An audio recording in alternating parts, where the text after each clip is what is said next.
Thanks, Chris. So hi, I'm Amy. I work within the Learning and Development team at Wunderman Thompson, who are a creative data and technology agency. I've been here nearly 2 years. So as well as looking after training, learning, things like that, I also look after our wellbeing programme, where we try and offer a range of support, and we try and align that to our mind, body and soul approach. Beautiful. Thank you very much, Amy. So I think my first question to open up was going to be to ask, what are you proud of when it comes to physical wellbeing support you've offered the folks at Wunderman Thompson? What are you most proud of looking back over the last 3-6 months? I think it's how we've kind of stayed resilient. Obviously, it's been a bit back and forth in and out of lockdown, but we managed to obviously adapt our programme to kind of fit the needs of our people, or try and fit the needs of our people as best we could, taking our classes online, but also kind of expanding our wellbeing programme to fit the new needs of all of our staff. So this year we launched our posture clinic because the feedback we were hearing that, because obviously people don't necessarily have the right workspace, that they were having struggles in that aspect. So I think primarily we're proud of just kind of keeping it as best we can to fit what people need, and adapting to the circumstances that we've been given, I guess. So you actually did share some of the survey questions that you asked with me. It's a very comprehensive list. So I think it'd be interesting to just flesh out exactly what that looks like and how you've managed to stay current. So for example, what kind of questions and how frequently are you asking them? So we tend to ask them at the start of each year and kind of mid-year check-in. So we're hoping to run our next one in September, so that we can still make sure what we've adapted or changed since the start of the year is still fit for purpose. So we tend to ask people not only how they're feeling personally, but also kind of what they're looking for within our programme, what they're enjoying, what they'd like to see more of.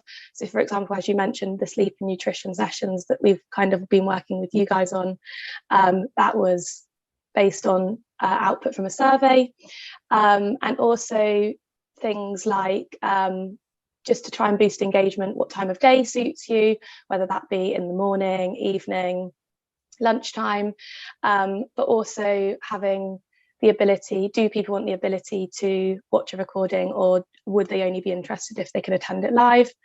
And then I think it's also just checking in on how people are adapting to that working remotely as well, is what we've really been focusing on at the moment as well, to make sure that people do feel connected. And I think obviously we might touch upon it later as well, but that social aspect that comes with maybe the in-person classes, like how can we bring that back into those virtual classes that we've been running? So there's a couple of things in there actually. One, on the time, like we spoke about W time before, and trying to make sure that if people say it's the morning or the afternoon or the evening that they like they can actually ensure physical wellbeing features in their day. So perhaps that one first, just be useful to understand a bit more about. Yeah, so we try to obviously line our wellbeing events and activities to kind of what people have expressed as their preferences, but I think we can all kind of get caught up in either a call, a meeting, or just get too engrossed in work that then we're like, oh, I'll attend next week instead. So we've recently launched an initiative called W Time. So it's designated 2 hours a month for our staff to focus on their personal development, and we do believe in whole person development.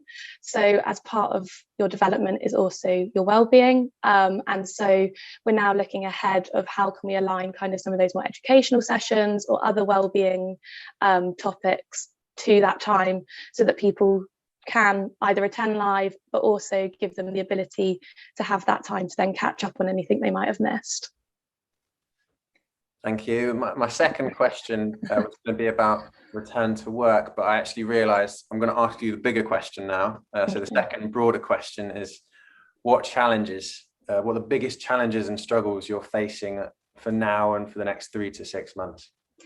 So I think it's kind of looking ahead as we kind of look at that return to the office. We're still primarily working at home.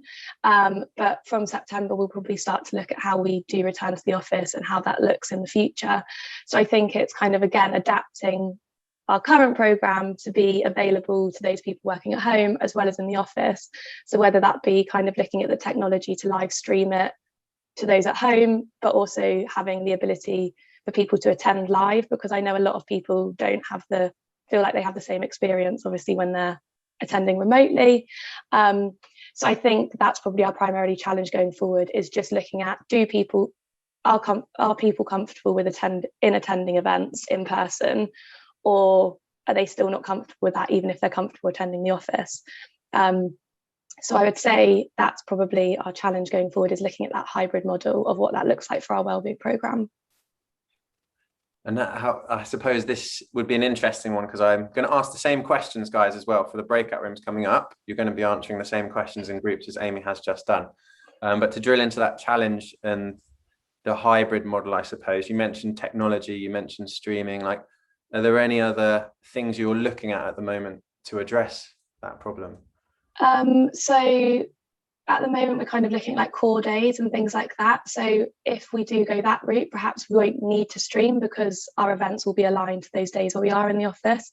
But again, it's more around that, are people comfortable with it, rather than, or are they ready for it to be in person yet? So I think, yeah, we're not 100% there yet. But I think, yeah, the hybrid way forward will hopefully work. Yeah. And for classes as well, I mean, there's so many different ways that you can approach physical wellbeing, but for talks, workshops and fitness classes, does that hold true as well? Yeah, I think so. I think we still, regardless of the activity, we would like to be able to offer it to as broader audience as possible.